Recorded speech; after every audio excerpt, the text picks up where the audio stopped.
Good morning, ladies, gentlemen, non-binary peoples. This is Bronson's By Any Means Necessary Fantasy Football Talk for Wednesday, December 7th, 2022. This will be the defense special teams, spikes, and yikes for week 14. I'm still having trouble remembering who that 16 on bye is this week. What the hell the deal is? No, it's the Falcons, Packers, Bears, Commanders, and then AFC is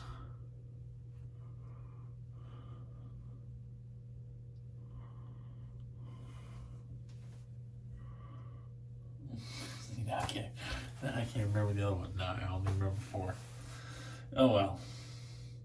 Whatever. There's 6 of them. You guys figure it out. Colts. And then shoot. Seems like the Colts have a week 14 bye every single year. Yep. Still can't remember who else it is. I know there's 6 though. I can only remember 5. So there's not a whole lot of defenses to choose from. It's like week 9 all over again. There's always 6 teams on bye in week 9. Oh, and if you're wondering about my day, whatever. Same shit, different day. Well, more bullshit at UPS. It's only 9 a.m., so it's still early in the day. I'm just surprisingly awake. I don't really want to take a nap now. It's a little late. And there we go. I do want to be up for lunch today. I did get some sleep last night. About 3-ish, 3.5 hours maybe. But I slept great though. I felt good when I woke up. It wasn't like most mornings when I wake up for work. UPS, I'm just miserable. Just want to be like, fuck this. No, today was good. Today was fine. Your top 10 list. This will probably be a shorter video. Your top 10 list of defenses for this week.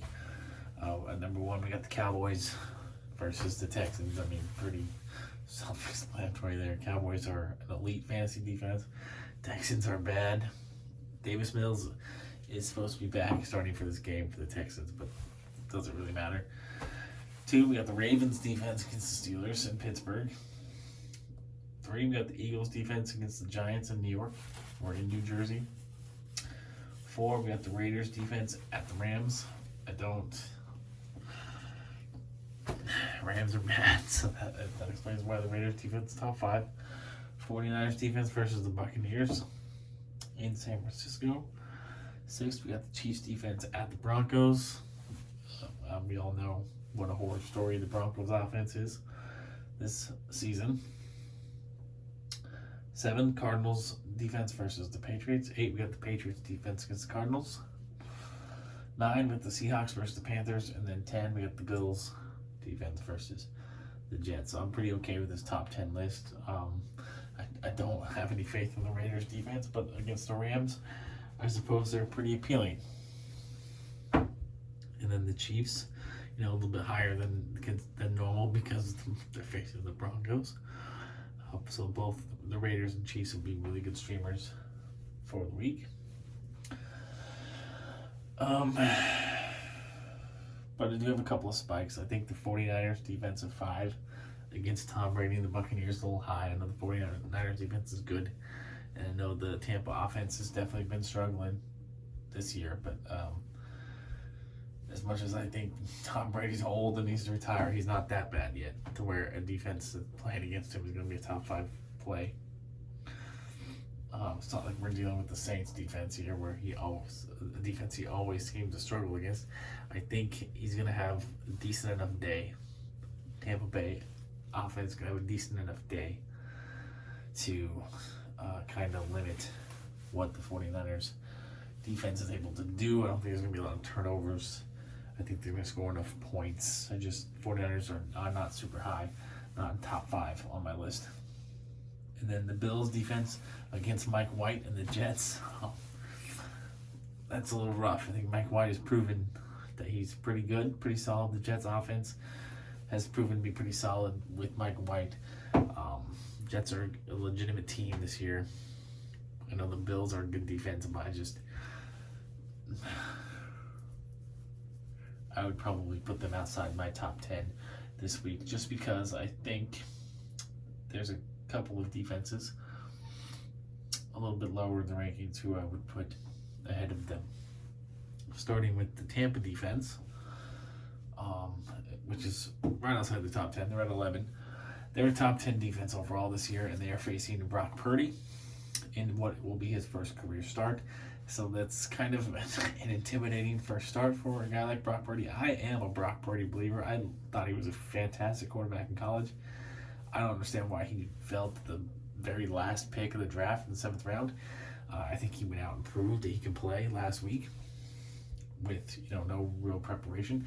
I think he's going to prove that he was a steal. He's going to be a decent quarterback, good enough quarterback, could be a starter in the future. Definitely a solid backup at worst for the 49ers. But the Buccaneers are going to be a tough defense for him in his first career start. I like the Buccaneers defense a little bit more than I like the 49ers defense this week, actually. So, and then Titans defense at 13. Titans have been a pretty solid defense all of this year. The Jaguars, kind of inconsistent. Still not, they look a lot better than they've looked the last couple of years. Still not a super solid, super great team. Trevor Lawrence has looked better, but there's still holes in his game. There's still holes in the Jaguars' offense. I like the Titans' defense as a streamer, as a top 12 play this week. So having them at 13 is a little low for me. I think I'm just going to go ahead and just combine all 3 of them into one video. So we're going to do defense, special teams, which is done, quarterbacks and tight ends all in one video this morning.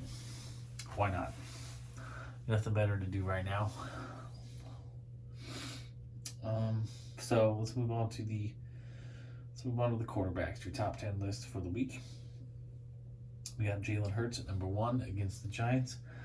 2, Joe Burrow climbing the ranks. He's way up at number 2 with the return of Jamar Chase and the run that the Bengals are on right now. Joe Burrow at 2 versus the Browns. 3, we got Josh Allen versus the Jets. 4, we got Patrick Mahomes at the very solid Denver defense. So Patrick Mahomes, I think this is the first time all year he's been outside the top 3. 5, we got Tua Tagovailoa at the Chargers. 6, we got Justin Herbert versus the Dolphins. 7, we got Geno Smith versus the Panthers. 8, we got Kirk Cousins at the Lions. 9, we got Kyler Murray coming off a bye versus the tough New England defense. The secondary is tough, but so is the whole defense. 10, we got Dak Prescott versus the Texans. It's I have 1 Yikes, Tua Tagovailoa. I'm a little bit concerned with him this week. He is dealing with another injury.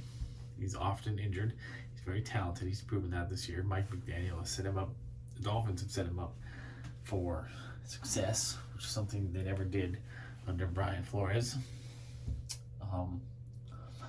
But I'm concerned with him this week. I'm not sure that he's going to be a top 5 play. And I'm spiking Kyler Murray. I think Kyler Murray will be a top 5 play. I'm going to move Kyler Murray into the top 5. And I'm going to move Tua down to 7 or 8 this week. Because of the injury and Jalen Waddle's been struggling a little bit lately, so I just have 2 a little bit lower. 3 guys outside the top 10 who could play their way into the top 10, although I'm not sure who they're going to knock out.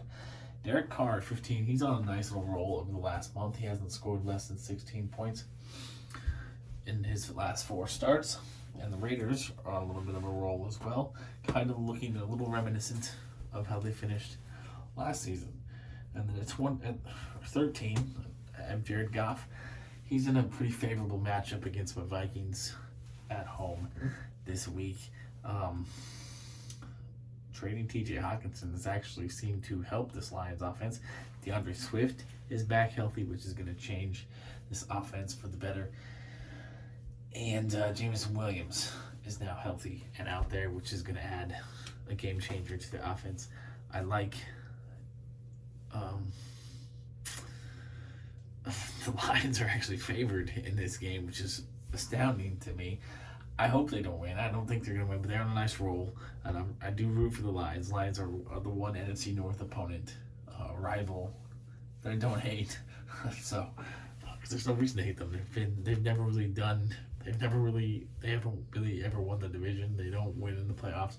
They've just been kind of irrelevant. I mean, but I've liked them since I was a kid. I liked Barry Sanders. As you can see, I do have a jersey, even though I'm a Vikings fan. I like Barry Sanders and the Lions a little bit too. So I am rooting for them, but obviously not against us. I don't want them to beat us, but I do want them. I did have them picked as a playoff team coming into the season. They looked good early, struggled mightily for a while, but they've righted the ship. They're on a winning streak. I want them to play well against us, as they have the last couple of years. Those games have come down to the very last possession. But I don't want them to beat us. I would like to see Goff and those guys have enough success, but I also want to see our secondary kind of stop somebody because it doesn't bode well for playoffs if our secondary can't stop anybody. So I need to see some progress from my secondary, but I also do anticipate the Lions having a good day in the passing game, and Jared Goff having a good day in the passing game. He's definitely in the streaming tier for me, definitely top 12 play. And then Mike White, way down at 21. I think we've seen from Mike White the last couple of weeks. I forgot who he played week 1. I don't think he's seen a great defense yet, like the Bills, so the Bills could potentially slow him down, but I am a Mike White believer, and I think that he's going to continue his momentum. He's a top 15 play, and in 2 QB leagues or super flex leagues, he should be starting. So at 21, even with 6 teams on bye, having him at 21, it's ridiculous. That means that in a 2 QB super flex league with 6 teams on bye, you're still not starting Mike White. I don't think so. I think you should be starting Mike White, even against a tough Bills defense. For the tight ends, see, I'm making pretty good time. 6 minutes per segment, so I might be able to do this whole thing in under 20 because I don't have anything else to say. I don't have anything else to do, anything else to say. Tight ends, your top 10 list for week 14. Yeah, number 1, Travis Kelce. Surprise against the Broncos. 2, Mark Andrews. Surprise against the Steelers. 3, we got TJ Hawkinson at the Lions against his old team. Could be a big revenge game for him. That could bode well for us. 4, we got Pat Freiermuth versus the Ravens, and it looks like, I know it's still early, they're only in their 2nd year, but Pat Freiermuth is the better tight end from last year's rookie class, not Kyle Pitts. Kyle Pitts was supposed to be this generational talent. He was supposed to be the next great tight end, and that's not really the case. Pat Freiermuth, on the other hand, has looked great, even with bad quarterback play. 5, we got Dalton Schultz versus the Texans. 6, we got David Njoku, who presumably is going to be back this week. Who knows? I haven't heard anything either way. I didn't even realize he was going to miss last week. David Njoku's at 6 versus the Bengals. 7, we got George Kittle versus the Buccaneers. 8, we got Greg Dulcich versus the Chiefs. I'm anticipating a really big day for him. 9, we got Gerald Everett versus the Dolphins. And 10, we got Tyler Higbee versus the Raiders. So I do have a couple of yikes.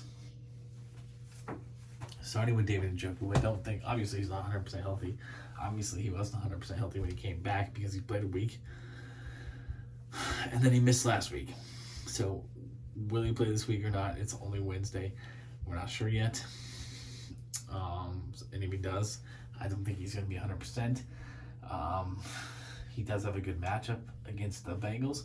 However, and he has been a pretty reliable option this year when he's been on the field. But I'm going to downgrade him a little bit. I think George Kittle and Greg Dulcich will have better weeks. So I got Njoku at about 8. And that's, presuming he plays. And then Tyler Higbee at 10.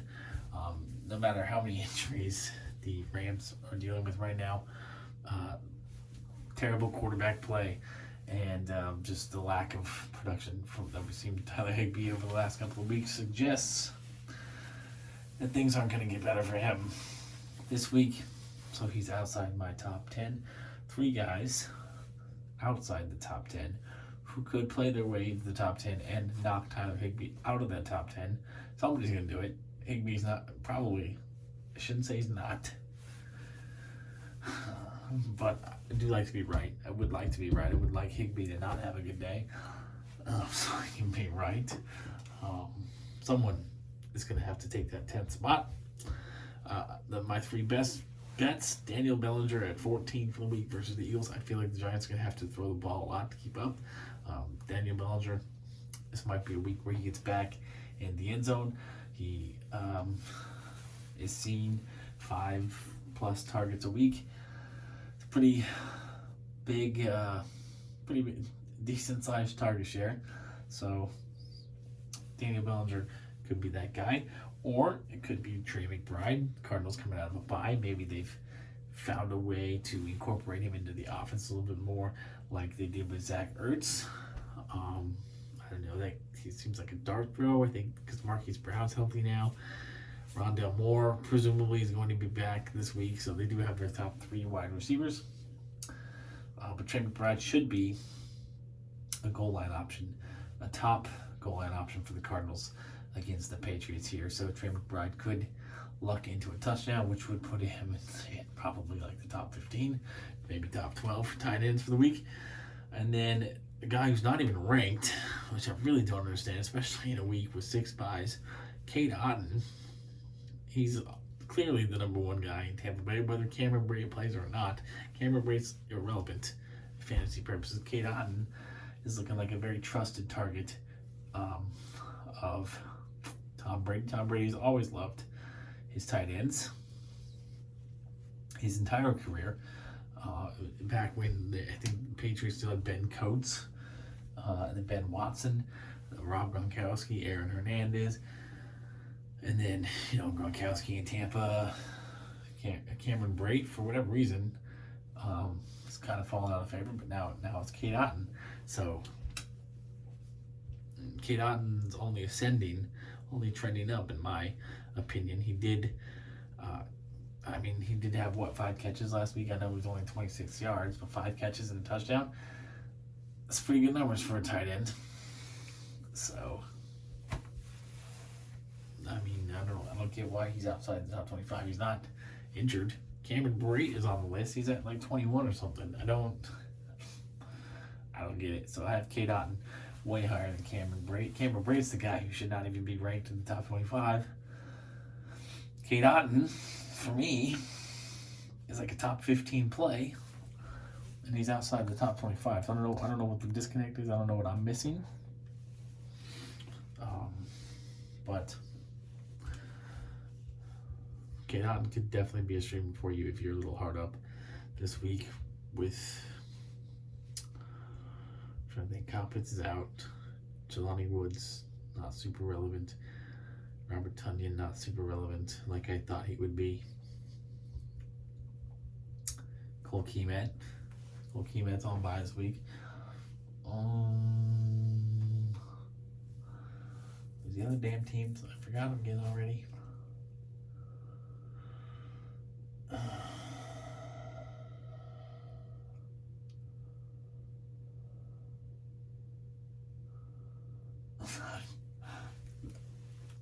I don't see.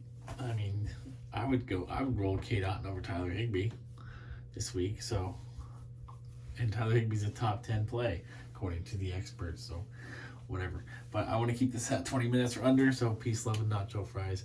Thanks for watching. Have a nice day.